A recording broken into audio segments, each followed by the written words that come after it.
Bendiciones para todos, muy buenos días.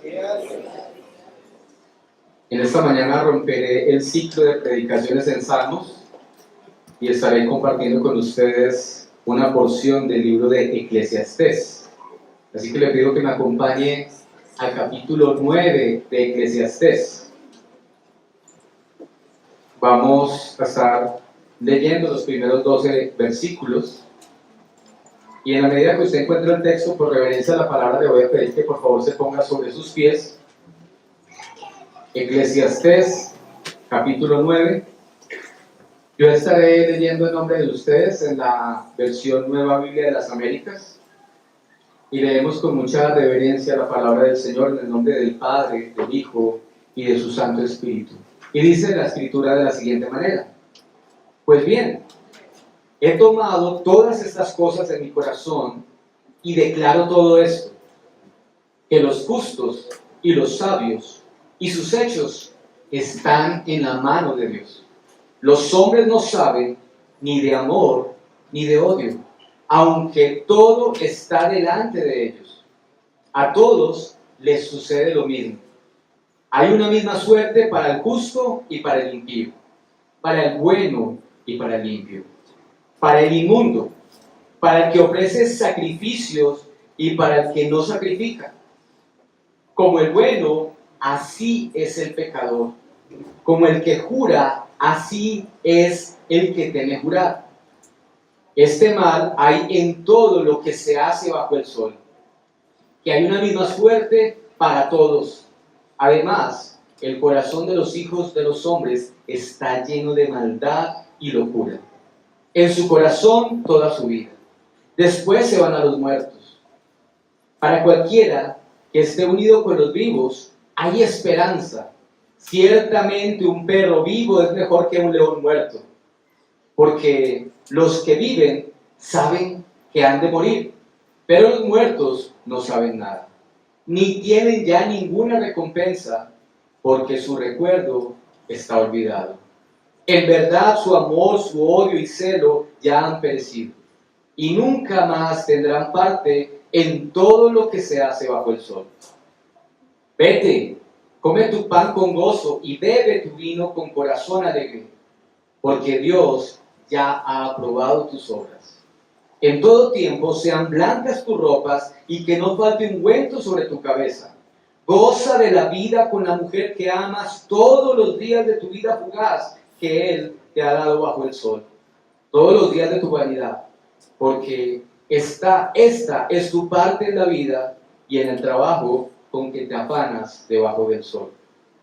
Todo lo que tu mano halle para hacer, hazlo según tus fuerzas, porque no hay actividad ni propósito, ni conocimiento, ni sabiduría en el Seol a donde vas.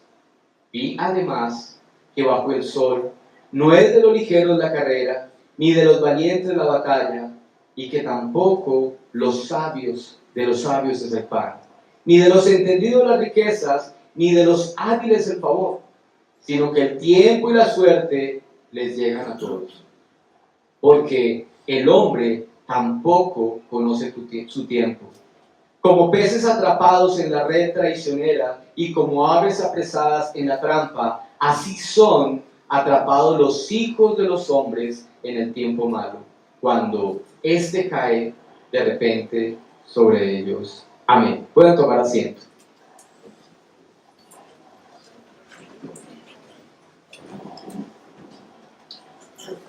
Cuenta la historia que en el corazón de Inglaterra, en la ciudad de Londres, donde está el famoso palacio de Westminster, aproximadamente en el siglo XVI, cuando era un monasterio, había una torre de reloj, y allí en esa torre había un reloj de péndulo, de esos que cada hora hace sonar las campanas. Y precisamente allí en el campanario había una inscripción que traducido al español decía algo como: no contamos las horas, sino las serenas. Y esa frase nos comunica mucho sobre el pensamiento de la cultura de ese tiempo, porque en pocas palabras, de una manera muy poética, lo que la cultura de ese tiempo estaba diciendo a través de esa frase es: no prestemos atención no le demos importancia a los malos momentos, solamente vivamos y pensemos en los buenos. Pero sigue diciendo la historia que tiempo después llegó un monje a vivir a este lugar y al leer esta inscripción él no pudo evitar reflexionar a la luz de su comprensión de las escrituras y llegó a concluir cuán equivocada estaba esta frase y todos aquellos que creían en ella. Porque su reflexión personal fue que hay una realidad y es que la muerte no precisamente llega en momentos tranquilos. Que la muerte nos puede sorprender en cualquier momento. Y que aparte de eso, cada hora que pasa no solamente es una hora menos en nuestro calendario, sino que cada campanada del reloj no solo está marcando tiempo, está marcando nuestro avance hacia la eternidad. Y esta es precisamente la reflexión que este capítulo de Eclesiastés nos presenta.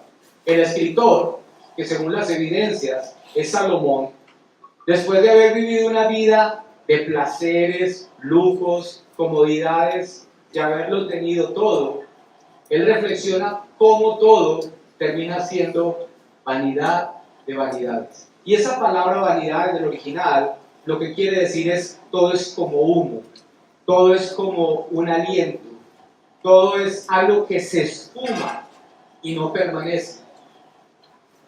Y al mismo tiempo, lo que el autor quiere hacer a través de este texto no es traer un desánimo a nosotros. Antes, todo lo contrario, quiere guiarnos, quiere ayudarnos, quiere motivarnos a aprender a vivir y a vivir bien. Si bien Eclesiastés nos presenta un desafío frente a las realidades de la vida y frente a las realidades de la muerte, él quiere motivarnos a orar más fervientemente, a predicar con mucha más urgencia el Evangelio, a vivir una vida verdaderamente con propósito, a vivir de una mejor manera, pero sobre todo a percibir la vida como una oportunidad para hacer todas las buenas cosas que Dios nos ha llamado a hacer, a disfrutar de todas las cosas buenas que Dios nos permite disfrutar, porque hay una realidad. Todas estas cosas llegarán a su fin cuando nos encontremos con la realidad de la muerte. Y precisamente he titulado este mensaje en esta mañana, La vida a la luz de la muerte. Y quizás estos son los temas que no son muy populares. La muerte, el pecado. Somos como la inscripción que estaba allí en el campanario de Westminster. Son cosas de las que no queremos hablar. Son cosas a las que no queremos prestarle mucha atención. Pero gracias a Dios por la predicación expositiva, porque nos lleva a hablar el consejo de Dios completamente, sin escaparnos de ningún tema. Y para poder comprender mejor lo que Eclesiastés nos dice en este capítulo, he estructurado este mensaje en 3 puntos. El primero, mientras haya vida, hay esperanza. El segundo, vive la vida, disfruta la vida, pero hazlo como una dádiva de gracia. Y el tercer punto, el tiempo es incierto, pero la esperanza es segura. Bueno, así que empecemos a reflexionar en este texto y miremos cómo es que mientras haya vida, hay esperanza.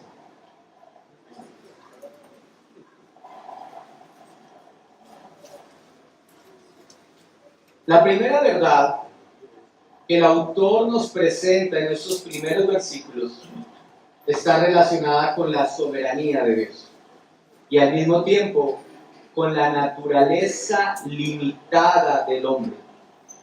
Los primeros versículos nos dice que el hombre no puede saber ni de amor ni de odio ni conocer lo que está delante de sus ojos. En pocas palabras, ni tú ni yo sabemos qué va a ser de nuestra vida en todos los aspectos que ella encierra el día de mañana.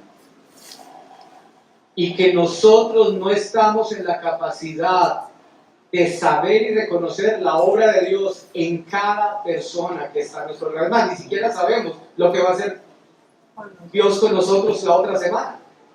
No está en nosotros esa habilidad.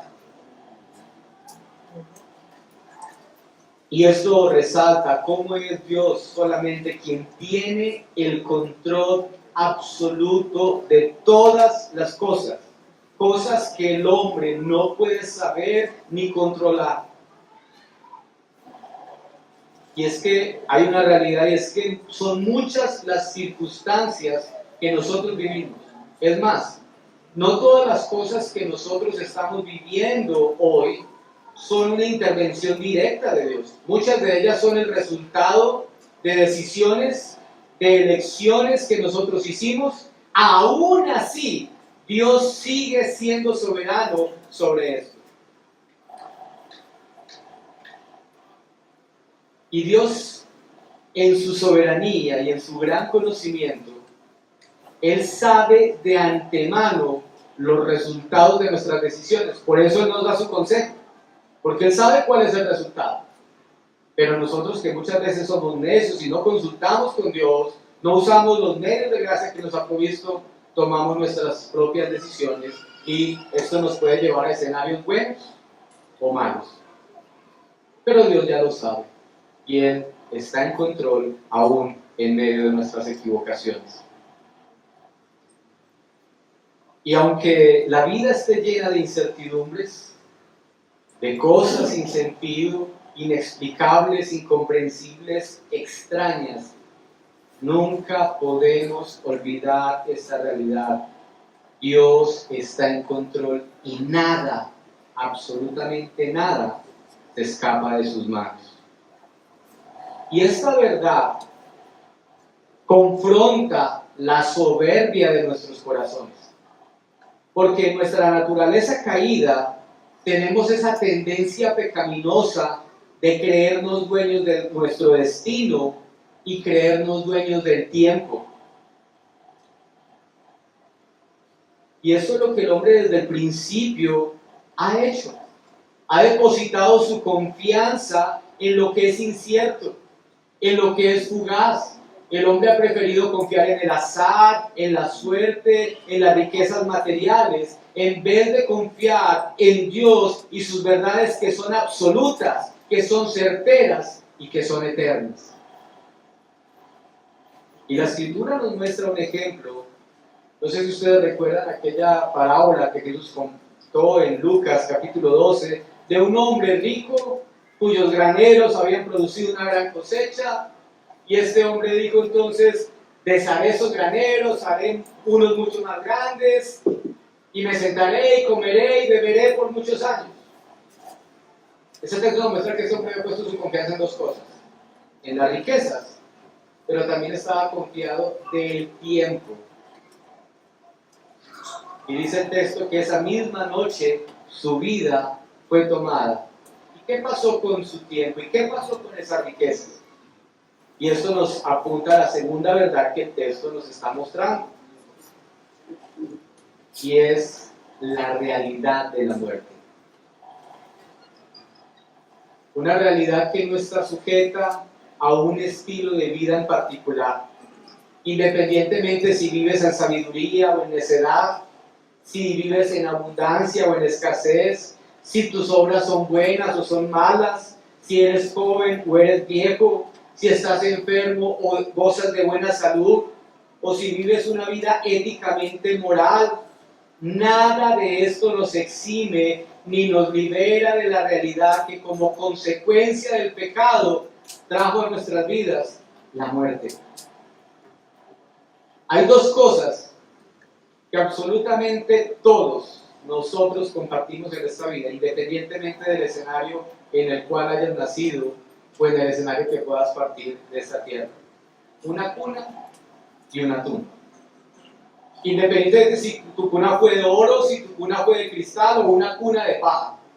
O si tienes al final un gran mausoleo o un pedazo de tierra y de hueco donde tu cuerpo se agachaba. Pero la realidad es que todos compartimos el mismo escenario y el mismo final. Y eso es lo que la Escritura nos recuerda en Hebreos 9:27, donde dice que está decretado que los hombres mueran una sola vez y después de esto el juicio.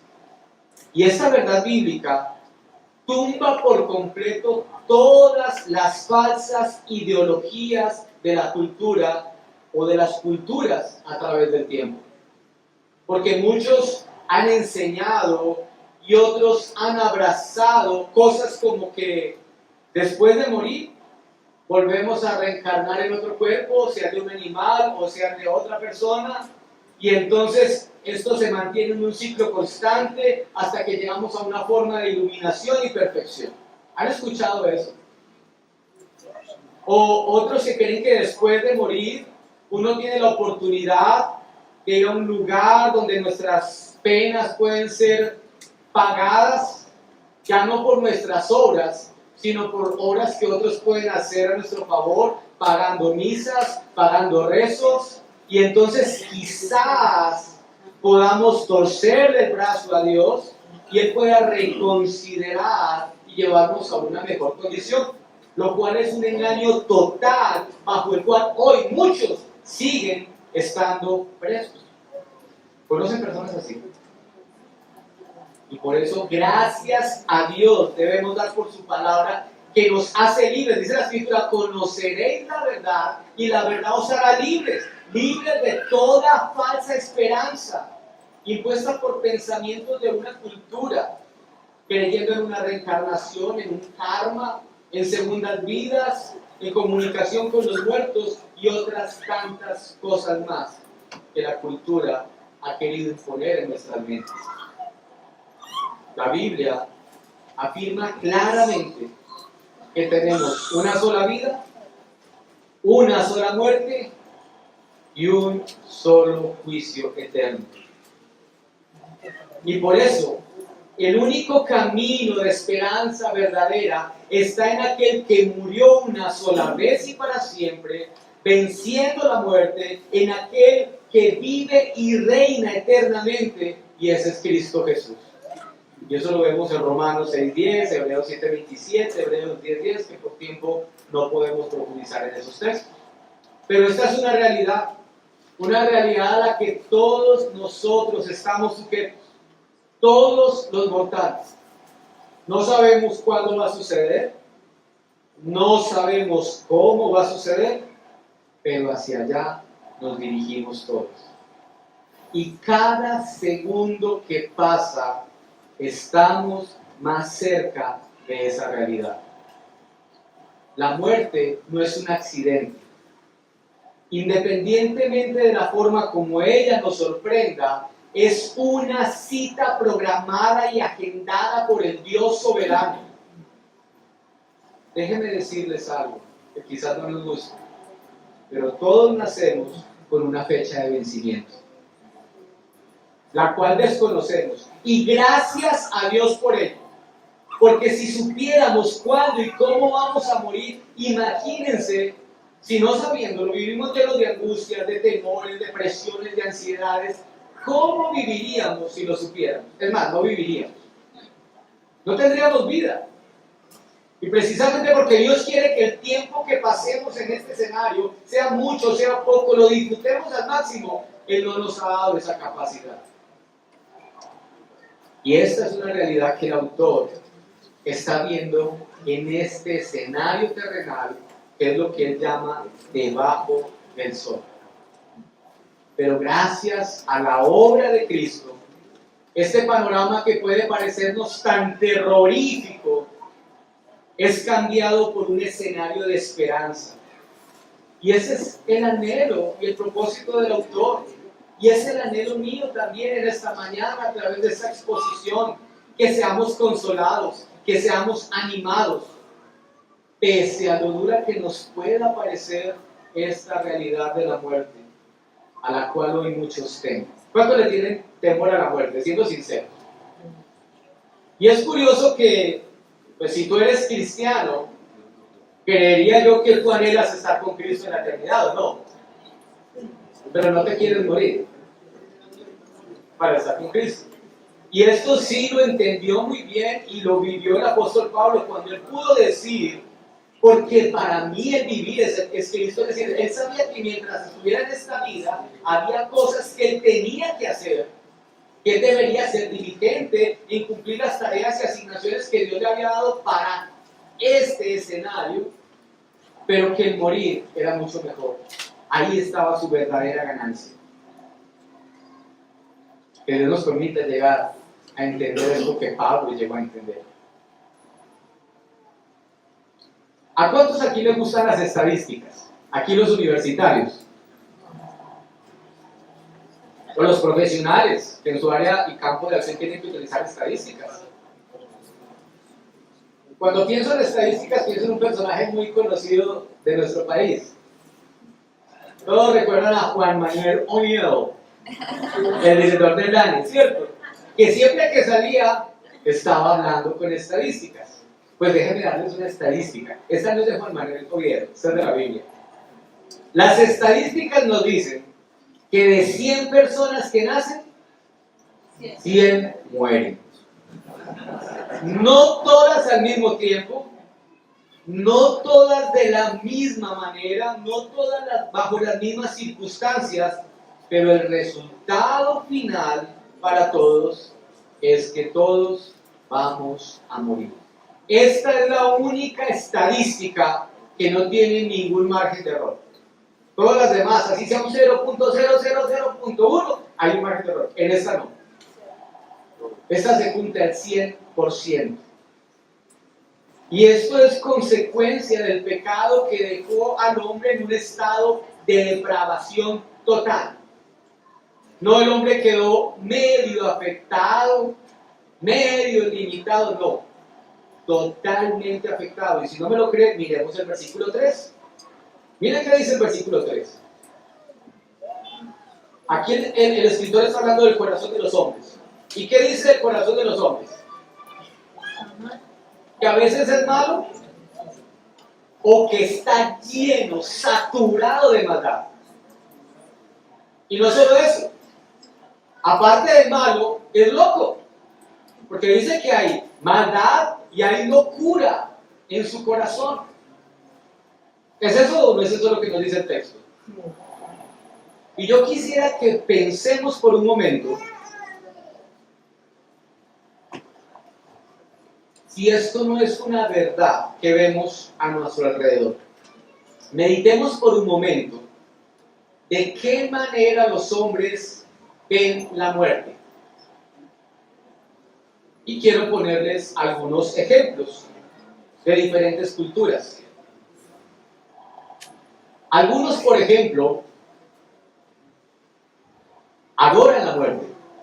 Le levantan altares, le cantan, le celebran y hasta allá le hacen películas. ¿Es así o no es así? La muerte es un ídolo para ellos. Otros, por ejemplo, la cultura norteamericana, por años ha pretendido burlarse de la muerte.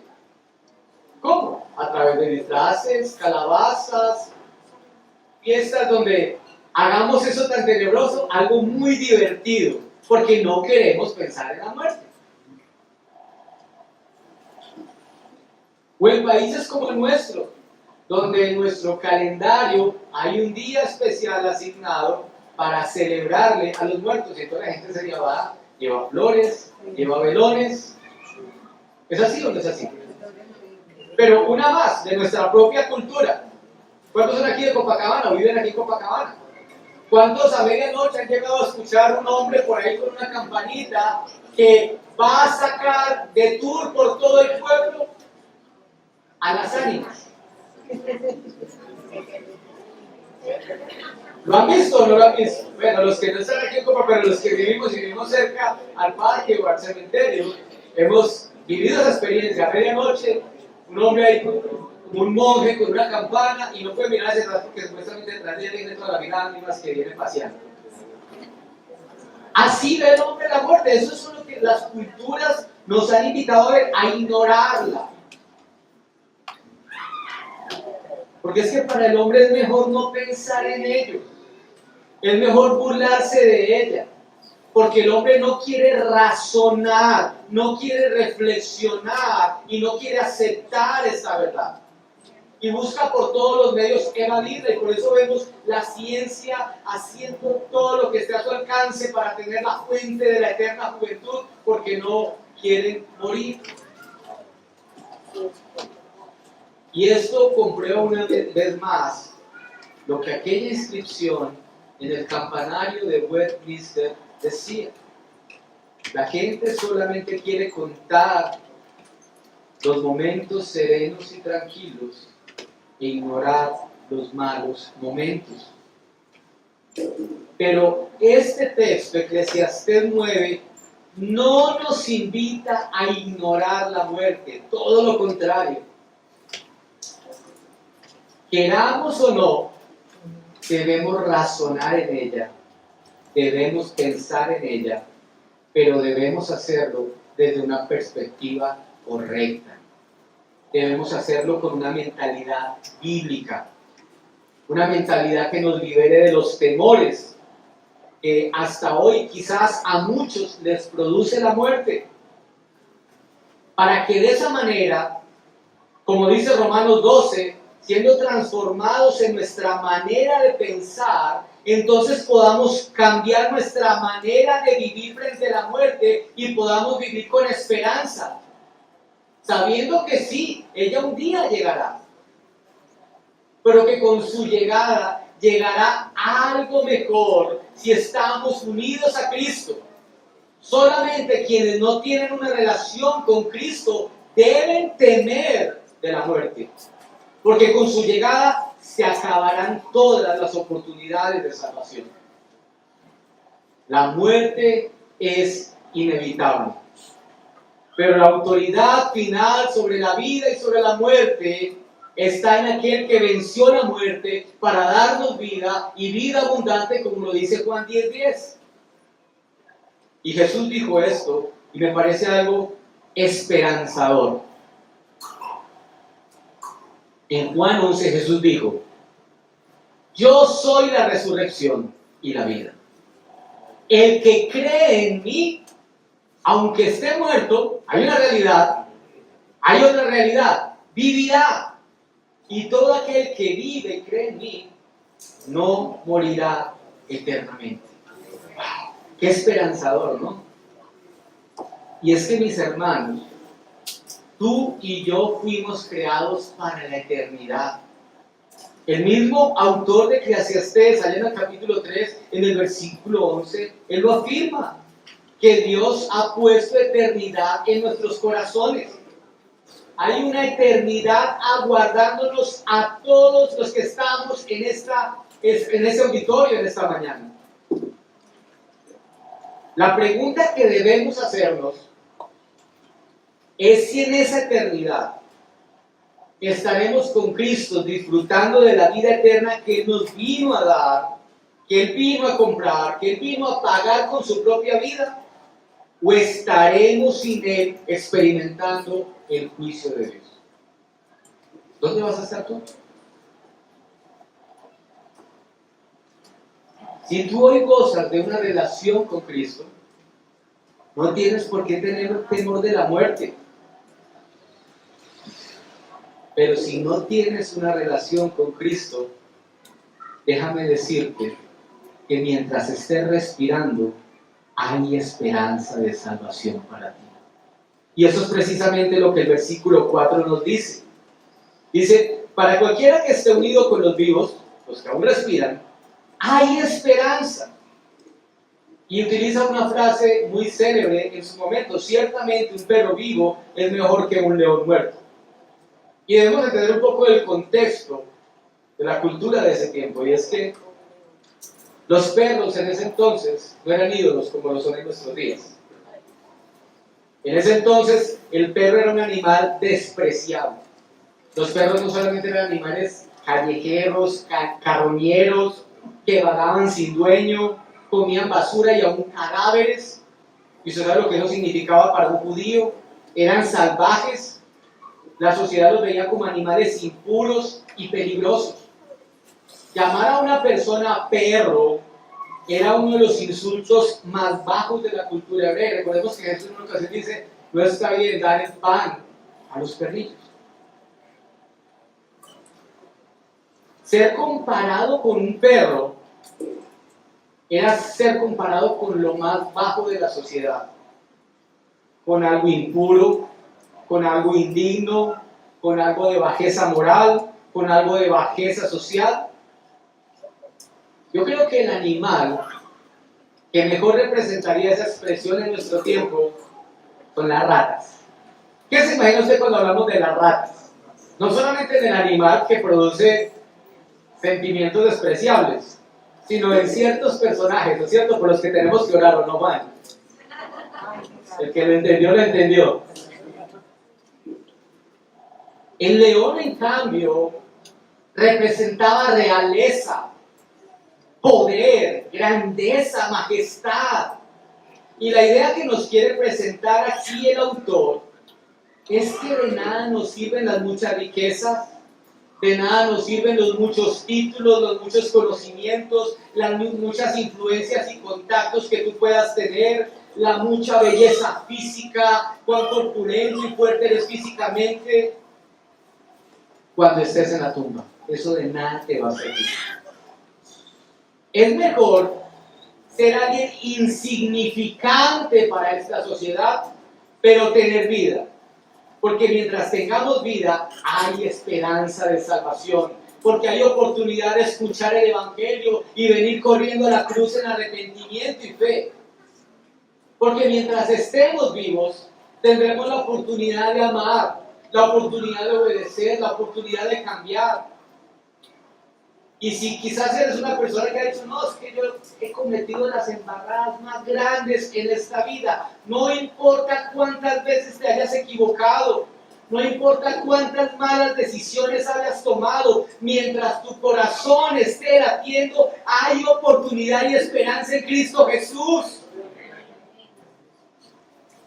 Y si tú hoy no tienes una relación con Cristo, amigo, amiga que nos visitas o que nos estás viendo a través de esa transmisión, hoy Cristo, por medio de este mensaje, te está abriendo una puerta de salvación, te está dando una oportunidad de esperanza y de cambio. Pero la oportunidad es ahora. Tú no sabes qué pasa cuando salgas de este lugar y no te quiero sembrar miedo, ¿no? Pero es una realidad, tú lo sabes, yo lo sé, no lo sabemos. El momento es aquí y ahora. Este es el día de salvación que el Señor ha establecido para ti.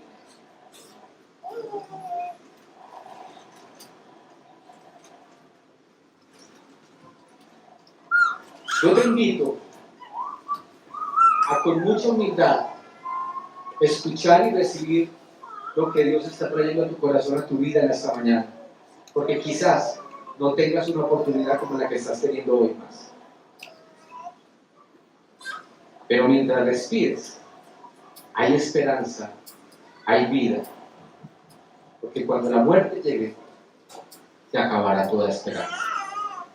Y con eso vamos a nuestro segundo punto. Se me fue casi todo el tiempo. Vive y disfruta la vida como una dádiva de gracia. Aunque el texto nos habla de la realidad de la muerte, su propósito no es desanimarnos, sino, como les dije al principio, todo lo contrario. Ese texto nos anima a tener una actitud positiva frente a la vida y a vivirla con intensidad. Y es que la muerte no debe ser un obstáculo para que tú y yo vivamos y disfrutemos de las bondades que Dios nos da cada día. Antes, por el contrario, el saber que un día ya no tendremos las cosas que hoy Dios nos permite disfrutar, deberíamos motivarnos a vivir con una mayor intensidad, con una mayor pasión, a disfrutar cada momento que Dios nos regala. Y es por eso que el predicador nos habla en estos versículos de cosas que debemos hacer y que debemos hacer diligentemente, echando mano de las herramientas, de los recursos que a Dios le ha placido poner a nuestro alcance. Y eso es lo que Pablo le habla a la iglesia de Tesalónica, o que Santiago también en sus cartas nos habla, cuando nos invita a vivir en una actitud de gratitud y gozo todo el tiempo.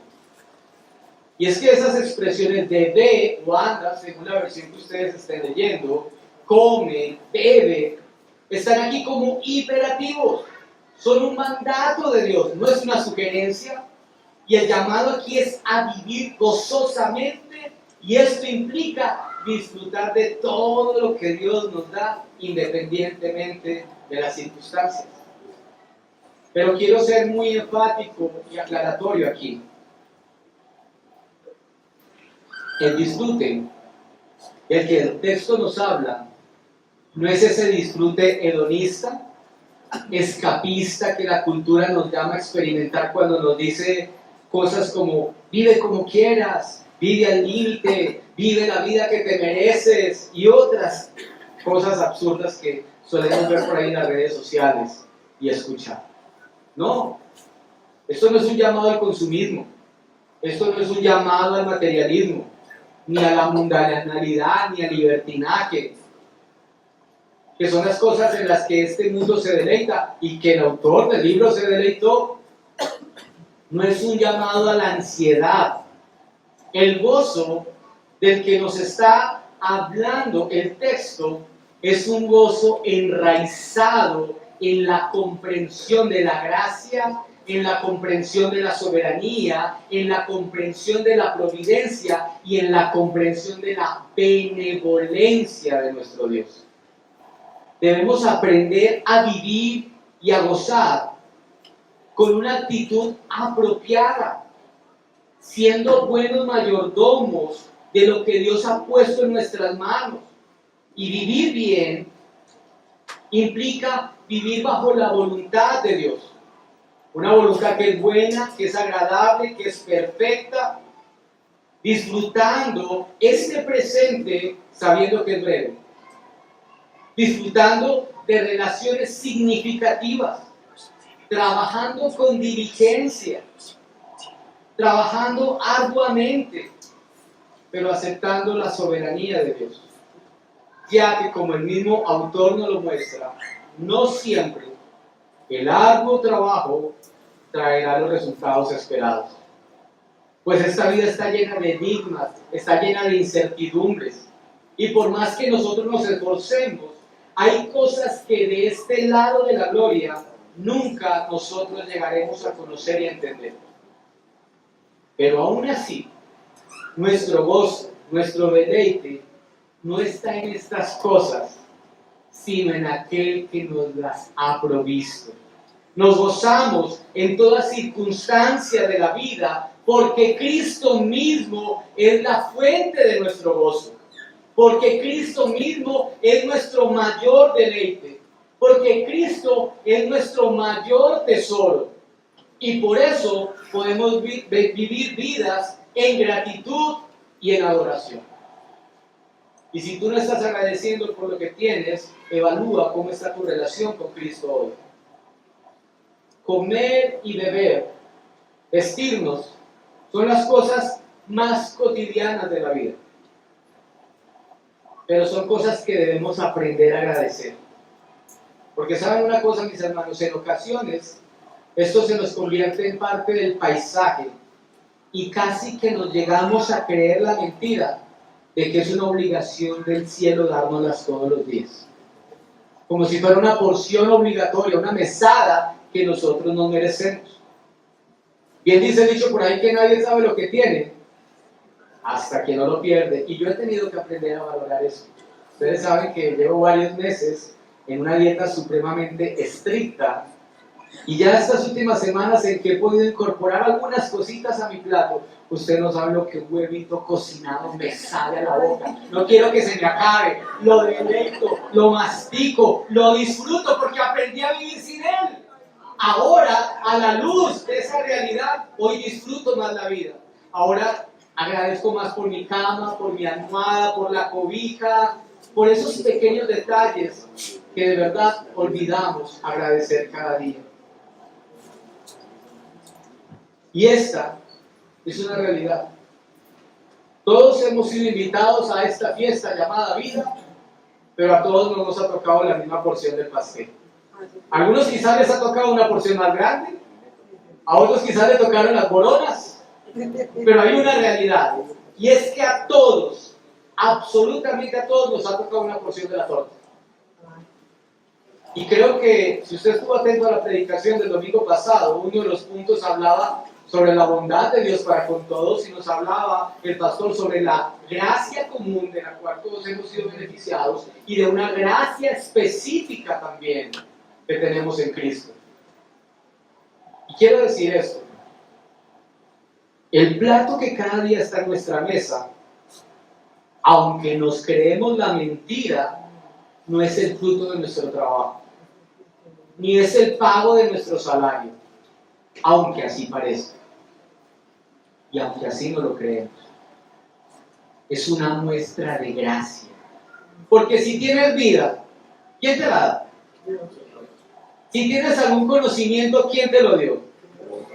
Si tienes habilidades, es más, si tienes trabajo en tiempos tan difíciles económicamente, ¿fue por tus méritos o fue por la gracia y el favor de Dios? El autor deja muy claro por qué tenemos estas cosas desde el versículo 1. Es porque estamos en las manos de Dios. Es porque Él tiene cuidado de nosotros. Es porque Él provee los medios, los mecanismos, las formas para que la provisión llegue a nuestra alacena y a nuestra mesa. Es por su favor inmerecido. No hay nada, mis hermanos, nada, absolutamente nada de lo que podamos jactarnos. Y eso se lo recuerda muy bien el apóstol Pablo a la iglesia de Corintios, donde dice: ¿o qué tienes que no hayas recibido? Y si lo recibiste, ¿por qué te jactas como si no te lo hubieran dado? Mis hermanos, ¿de qué nos enorgullecemos? Dice la Escritura también que si de algo debemos estar orgullosos, es de tener una relación con Cristo, es de conocerlo a Él. Y aún así, quienes no tienen una relación con Cristo, aún Dios los ha bendecido, Dios los ha prosperado, Dios les ha provisto, y aún así no le dan la gloria a Dios, sino sacan pecho. Es que no. Pero esto es algo que constantemente olvidamos. Y esto hace que nosotros entonces nos creamos merecedores de lo que tenemos. Y peor aún, podemos llegar a pensar que tenemos el derecho de hacerle exigencias mayores a Dios. Y esto nos lleva a ser irreverentes. Esto nos lleva a cultivar una actitud de ingratitud, de inconformidad, lo cual es muy pecaminoso. Por eso hemos llegado a escuchar a personas decir: yo no acepto un no de Dios como respuesta. Que Dios nos libre y nos ayude a vivir en gratitud. Y esto es lo que el versículo 8 resalta, y donde nos lleva a profundizar en esto. Es que no es solo lo que comemos, ni lo que vemos, lo que vestimos también. Y quiero que pensemos en eso, para que entendamos el contexto. Él nos está hablando de vestiduras blancas y de ungüento. Las vestiduras blancas tenían dos connotaciones. Eran usadas en las fiestas de boda como un símbolo de pureza, lo utilizaban las novias, y por eso muchas novias cuando se casan de blanco. Pero había otro símbolo, era un símbolo de alegría, de felicidad, de gozo. Estamos de fiesta. Y el ungüento era un símbolo de honra, pero al mismo tiempo era un símbolo de bendición. Y antes de decir lo que el autor quiere decir, quiero poner una ilustración para que la entendamos mejor. ¿Cuántos aquí han sido invitados a matrimonios? Y usted, cuando va a un matrimonio, ¿va con una ropa especial o con la ropa cotidiana? Se pone la mejor percha, ¿cierto? Ahora, ¿a quién le gustan los perfumes? A los que nos gustan los perfumes, tenemos perfumes para ciertas ocasiones. Yo tengo uno que es para bañarme todos los días, y uno que es para predicar los domingos, y uno que es para ciertas ocasiones. Perdónen mi pecaminosidad por eso. Aquí les confesé mi pecado.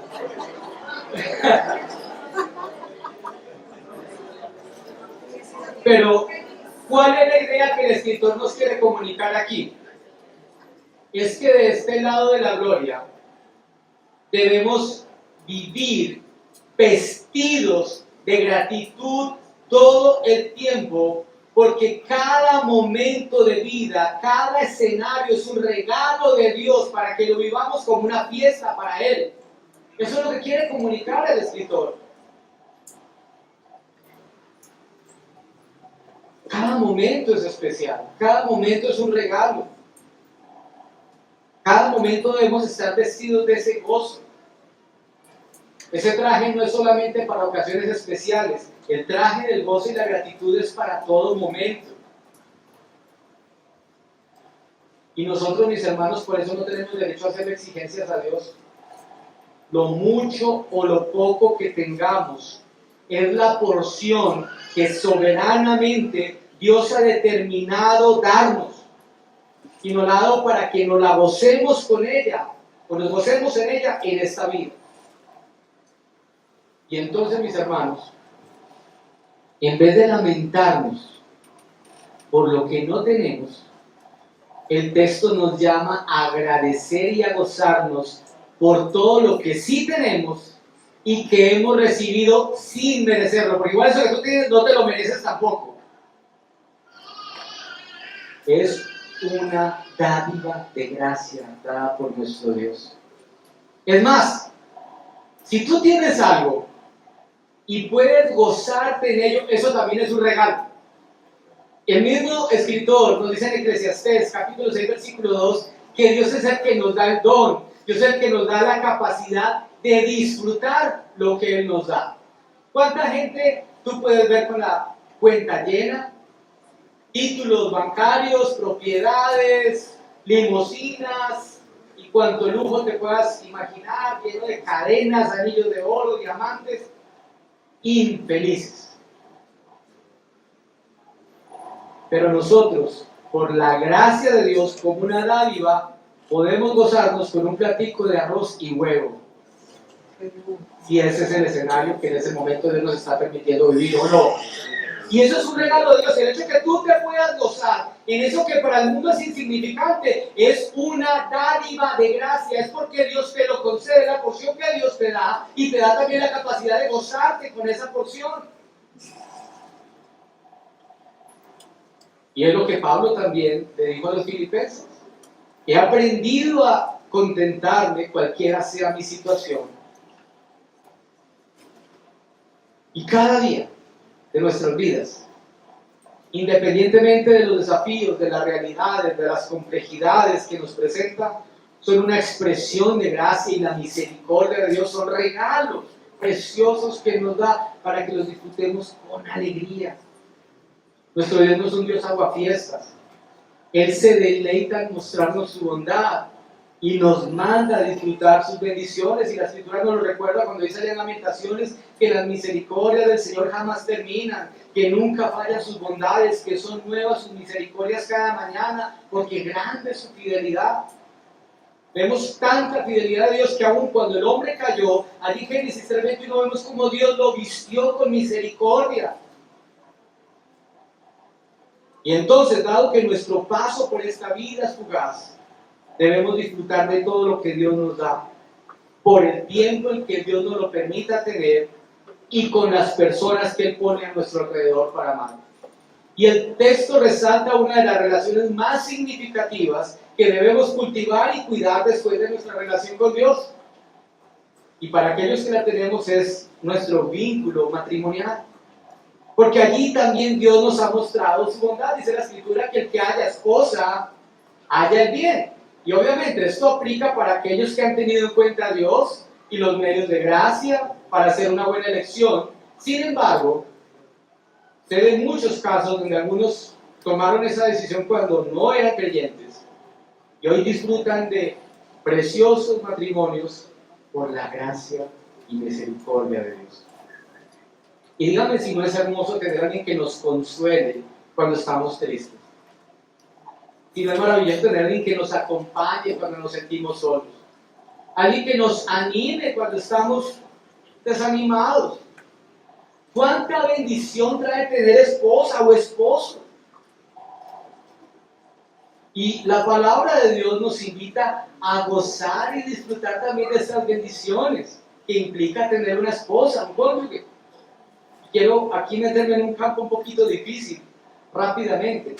Esto implica también gozar del regalo de la sexualidad, ya que la vida es corta y las fuerzas también son cortas. Así que debemos disfrutar mientras podamos, mientras Dios nos regale vida, fuerza, porque no sabemos cuándo será el último beso, la última caricia, el último abrazo, el último te amo. No lo sabemos. Tienes a tu esposa, disfrútala al máximo. Esposa, disfruten a sus esposos. Gloria a Dios, ¿dónde? ¿Cierto? No debemos privarnos de este gozo. La Escritura lo dice, en 1 Corintios 7:5 dice lo siguiente: no os neguéis el uno al otro, a no ser por algún tiempo de mutuo consentimiento para ocupados sosegadamente de la oración. Dice, y volver a estar juntos en uno. No nos privemos de ese precioso regalo que Dios nos da con nuestras esposas y esposos. Solo ese regalo se puede disfrutar y compartir dentro de ese panorama, dentro de esa permisibilidad que Dios nos da del vínculo matrimonial. Y quizás tú digas, no, pero eso no es para mí. Yo no estoy casado y no estoy pensado todavía en casarme. Y eso quizás tú no estás casado, pero de la misma manera Dios te llama a gozarte y a disfrutar de la vida que Él te ha dado, y te llama a compartirla con las personas que Él ha puesto a tu alrededor para que las ames. Y yo quisiera hablarle a los chicos, adolescentes que están aquí esta mañana. Tú, si tienes a tus padres vivos, ¿cuántas veces los abrazas? ¿Cuántas veces les dices lo mucho que los amas? ¿Cuántas veces has tenido un detalle con ellos? O padres, ¿somos afectivos con nuestros hijos? ¿Los afirmamos con nuestras palabras? ¿O vamos a esperar que estemos en un ataúd para llevar flores y serenatas? Cuando ya para qué. De hecho hay un poema por ahí que aprendí como en bachillerato que dice, hermano en vida, hermano. Hagámoslo ahora, cuando ellos se pueden deleitar con nuestros regalos y nosotros nos podemos deleitar junto con ellos. Porque quizás mañana no los tengamos. Porque todas estas cosas, todos estos regalos de gracia, todas estas dádivas se acabarán el día que llegue la muerte, y ella va a llegar. A los más pequeños, los chicos, y a los que nos visitan en esta mañana, independientemente de nuestro estado civil, de nuestra edad, de nuestro nivel de formación, de nuestro estatus económico, somos llamados a aprender a vivir bien y a gozarnos y amar, a disfrutar del presente como un regalo de gracia dado por Dios. Esto es para todos, porque todos hemos recibido una porción de ese pastel. La cultura de este tiempo dice, si puedes crearlo, o si puedes imaginarlo, puedes crearlo, algo así. Pero Dios no nos llama a hacer todo lo que nos imaginamos. Es más, lo único que nosotros somos capaces de crear a causa de nuestro pecado es caos. Nuestros pensamientos de continuo, como ya lo vimos en el versículo 3, son de continuo el mal, son locura. Nuestro llamado es a ser fieles y agradecidos con lo que Dios soberanamente ha puesto en nuestras manos. Y esto, iglesia, no es conformismo. Es contentamiento, es vivir con una actitud de gratitud todo el tiempo, vestido de gratitud y vestido de gozo, como lo vimos en el versículo 8, entendiendo la soberanía de Dios. Esta es la parte que Él nos ha asignado y que nos corresponde de este lado del sol. Y no debemos hacer las cosas a medias o cuando sintamos ganas. El versículo 10 nos llama a la diligencia, a ser esforzados, a ser responsables en el uso de los recursos, capacidades, el tiempo, las oportunidades que tenemos cada día. Somos llamados a servir a Dios con lo que tenemos. Deja de esperar el día de mañana para servirle al Señor. Ay, sí, cuando yo tenga esto, cuando yo tenga aquello. No, hazlo hoy mientras puedes. Y hazlo genuinamente con lo que tienes y con lo que eres. Dale lo que tienes. pero sirve al Señor. Y debemos aprender a reconocer nuestros límites y no debemos frustrarnos por ello. Debemos aprender a descansar en Dios y no en nuestras habilidades. Agradezcamos a Dios aún por nuestras limitaciones, sea cual ésta sea, buscando siempre hacer todo responsablemente, diligentemente, dentro de lo posible, con el objetivo de darle siempre la gloria a Dios. Y es lo que la Escritura nos dice en 1 Corintios, que ya sea que comamos o bebamos o hagamos cualquier otra cosa, lo hagamos para la gloria de Dios.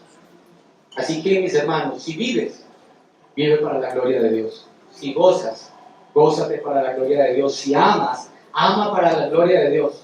Esta es nuestra parte, es lo que nos corresponde de este lado del sol. Y terminamos con nuestro tercer punto. El tiempo es incierto, pero la esperanza es segura. El predicador observa que el mundo no funciona como nuestra lógica humana lo esperaría. Él puede ver cómo el más rápido no siempre es el que gana la carrera, como siempre los más fuertes no son los que ganan las peleas, como el sabio no siempre es honrado y como el justo no siempre es recompensado. Y también como en muchas ocasiones los más elocuentes no son escuchados. En otras palabras, la vida debajo del sol es impredecible y está llena de incertidumbres. Y esto nos confronta con la realidad de que ninguno de nosotros tiene el control de los resultados en las cosas que hacemos, por más que nos esforcemos. Sin embargo, esta realidad no nos exime de nuestra responsabilidad, de nuestro llamado a ser diligente, de las decisiones que tomamos y de las cosas que hacemos. Aquí hay un equilibrio entre la soberanía de Dios, pero la responsabilidad humana. Pero pese a esto, ni tu fuerza, ni tu inteligencia, ni tus estrategias te garantizarán óptimos resultados. Debemos aprender a vivir en dependencia de Dios. Debemos aprender a vivir en una completa dependencia de su palabra. Y debemos abrazar su soberanía, sea cual sea el destino, el camino, la determinación que Dios en su soberanía prepare para nosotros.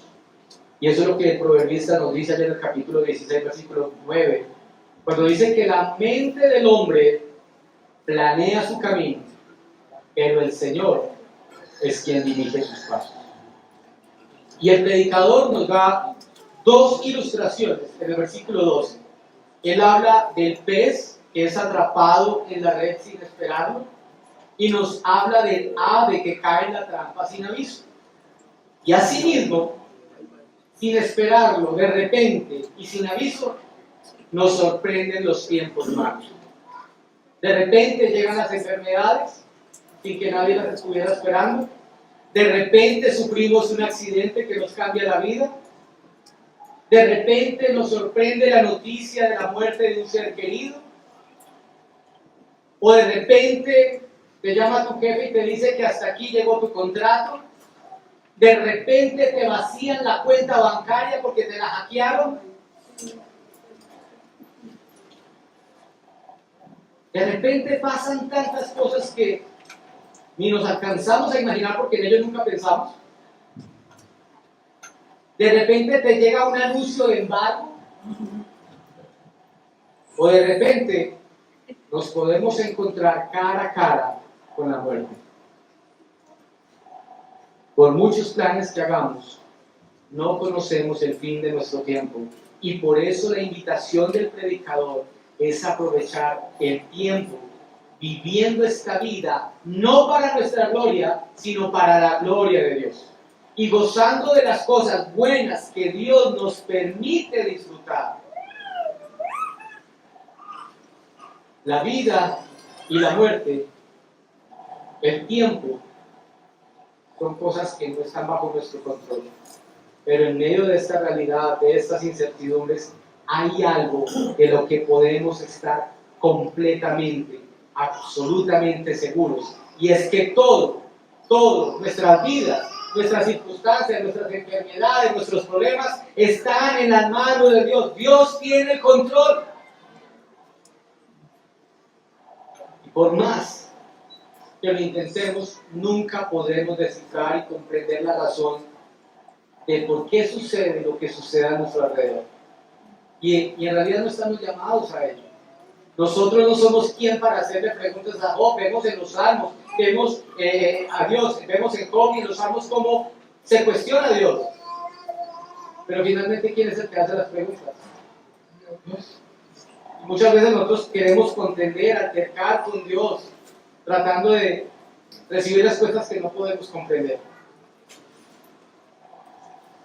Nuestro llamado es a someter nuestras voluntades, nuestras emociones, nuestros deseos, nuestros anhelos, nuestros sueños, nuestros proyectos, nuestras vidas enteras a la soberanía del Dios santo y poderoso que es benevolente con nosotros. Y el hecho de no conocer lo que nos depara el camino y cuál será el fruto de nuestras vidas no es algo que deba afectarnos. Si tú y yo conocemos y tenemos una relación con aquel que tiene nuestro futuro en sus manos. Porque en medio de la realidad de la fragilidad de la vida y frente a la realidad de lo débiles que somos, hay un refugio seguro donde tú y yo podemos correr. Hay una roca firme donde tú y yo podemos estar seguros. Aquel que derrotó a nuestros enemigos, aquel que derrotó el pecado y a la muerte. Aquel que es el creador de todas las cosas, visibles e invisibles. Aquel que sostiene el universo con sus manos. Aquel que dejó su trono para hacerse hombre y venir a cumplir las demandas del Padre, demandas que nosotros nunca podríamos cumplir. Aquel que siendo inocente y siendo justo, subió a la cruz para morir por los injustos. Aquel que cargó el peso de todas nuestras transgresiones. Aquel que se ofreció como sacrificio vivo, santo, sustitutivo, para con su muerte destruir los efectos del pecado y de la muerte que tanto nos asediaban y afectaban. Y termino con dos textos, mis hermanos. Hebreos 2, capítulo 14.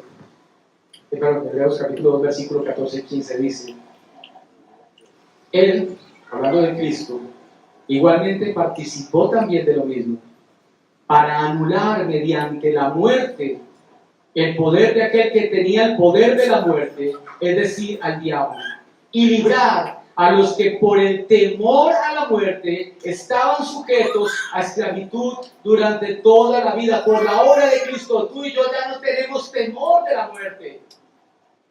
Pero dice también la Escritura, en 1 Corintios, capítulo 15, versículo 53 en adelante, porque es necesario que esto corruptible se vista de incorrupción, y esto mortal se vista de inmortalidad. Pero cuando esto corruptible se haya vestido de incorrupción, y esto mortal se haya vestido de inmortalidad, entonces se cumplirá la palabra que está escrita: devorada ha sido la muerte en victoria. ¿Dónde está, oh muerte, tu victoria? ¿Dónde, oh sepulcro, tu aguijón? El aguijón de la muerte es el pecado, y el poder del pecado es la ley. Pero a Dios gracias, que nos da la victoria por medio de nuestro Señor Jesucristo. Por tanto, mis amados hermanos, estad firmes y constantes, abundando siempre en la obra del Señor, sabiendo que vuestro trabajo en el Señor no es en vano. Gracias a Cristo y a su obra, tú y yo hoy podemos vivir en este escenario terrenal con gozo, con alegría, disfrutando el tiempo que Dios nos regale, sin temor a la muerte, porque sabemos que Él venció la muerte por nosotros. Amén.